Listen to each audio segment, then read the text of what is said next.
नमस्कार, मी दत्ता लोमटे. आडसो साहेबांच्या शेतामध्ये आपल्या कंपनीचे जे प्रोडक्ट वापरलेत याच्याबद्दलचा अभिप्राय घेण्याकरता मी बोडका शिवारामध्ये आहे. आपण प्रत्यक्षात सिग्नेट ॲग्रोटेकचे जे प्रोडक्ट वापरत आहेत त्याबद्दल प्रत्यक्ष शेतकऱ्यांशी आपण संवाद साधून त्या कंपनीबद्दल या प्रोडक्टबद्दल जाणून घेण्याचा प्रयत्न करूयात. नमस्कार आडसो साहेब. नमस्कार. आपण सिग्नेट ॲग्रोटेकचे कुठले प्रोडक्ट वापरले आत्तापर्यंत वापरलेले म्हणजे सुरुवातीला बीज प्रक्रिया करताना ते हे वापरलं सीड गार्ड, पुन्हा त्यानंतर ब्लॅक गोल्ड आणि चार्ज.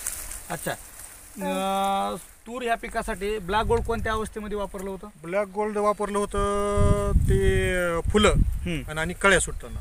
अच्छा, त्यामुळं काय बेनिफिट झाला तुम्हाला? त्यामुळं बेनिफिट असं झाला की कळ्या एकदम नंबर 1 सुटल्या आणि शेंगाची अशी वाढ झाली चांगली. म्हणजे प्रत्येक कळीचं शेंगामध्ये रूपांतर झालं आणि फुलगळ वगैरे पूर्णतः थांबून गेली. अच्छा, आणि नंतर शेंगा अवस्थेमध्ये आल्यानंतर आपण काय वापरलं? पुन्हा चार्ज. अच्छा, चार्ज वापरल्यानंतरचा काय बेनिफिट झाला? चार्ज वापरल्यानंतर जी आहे ही शेंग फुगणी एकदम नंबर 1 ची शेंग फुगली आणि मधले जी दाणे आहेत ती व्यवस्थित झाली. काय अशी झाली. आणि आता हे जे चार्ज वगैरे वापरलं आपण, तुम्ही बाकीच्या शेतकऱ्यांना कंपनीच्या प्रोडक्ट बद्दल काय सांगाल?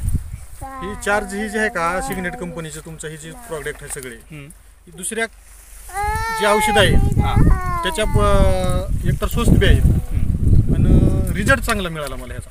अच्छा, म्हणजे तुम्हाला हे जे औषधं वापरला सिग्नेट ॲग्रोटेकचे जे काय प्रोडक्ट वापरला त्याबद्दल तुम्ही 100% समाधानी आहे? समाधान आहे. म्हणजे बाकी शेतकऱ्याला पण तुम्ही काही अडचण नाही. बाकी शेतकऱ्यांनी काय सांगाल? वापरायला हरकत नाही? काही हरकत नाही. बरं, हे जी तूर आहे आपली ती किती एकरमध्ये आहे आपली? ही जी तूर आहे ती 20 आर म्हणजे अर्धा एकर आहे. अर्धा एकर आहे. आणि मुख्य तूर पिकच होतं का याच्यात? काय आंतरपिक वगैरे काय घेतला? नाही, आंतरपीक होतं ना. हा, काय होतं आंतरपीक? सोयाबीन. अच्छा, सोयाबीन होतं. हो, 6 काकऱ्या सोयाबीनच्या होत्या, त्याच्यानंतर 2 काकऱ्या तुरीच्या. अच्छा, आणि तुम्ही जे 6 काकऱ्यावर जी तूर पेरली त्यामध्ये सोयाबीन जे होतं ते किती कट्टे झालं सोयाबीन आपलं? सोयाबीन 10 कट्टे झालं. 10 कट्टे झालं का? आणि पुन्हा सोयाबीनच पीक वेगळं घेतलं का आणखी काय दुसरं घेतलं? सोयाबीन काढल्यानंतर आणखीन घेतलं की एक पीक. काय घेतलं? सोयाबीन काढल्यानंतर ते पण बाकी शेतकऱ्याला सांगा ना काय घेतलं पीक. सोयाबीन काढल्यानंतर लगेच मी ट्रॅक्टरना त्याच्यात पंजी केली आणि मेथी, गजराची मेथी टाकली. गजराची मेथी टाकली. किती टाकली? गजराची मेथी बियाणं 1 कट्टा टाकला होता 50 किलो. 20 गुंठ्यामध्ये 50 किलो मेथी टाकली. अच्छा, ती 12-15 हजाराची झाली मेथी. बरं, वा, छान.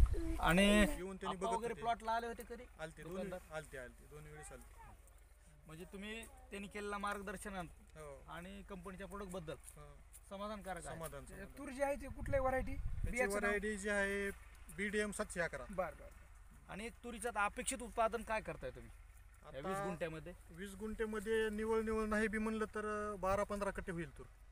पुढं कुठलंही पीक असो सिग्नेट ॲग्रोटेक वापरणार? हो, सिग्नेटशिवाय दुसरं वापरणार नाही. आता एवढं जबरदस्त म्हणजे समाधानकारक आहे. समाधान. नमस्कार. धन्यवाद.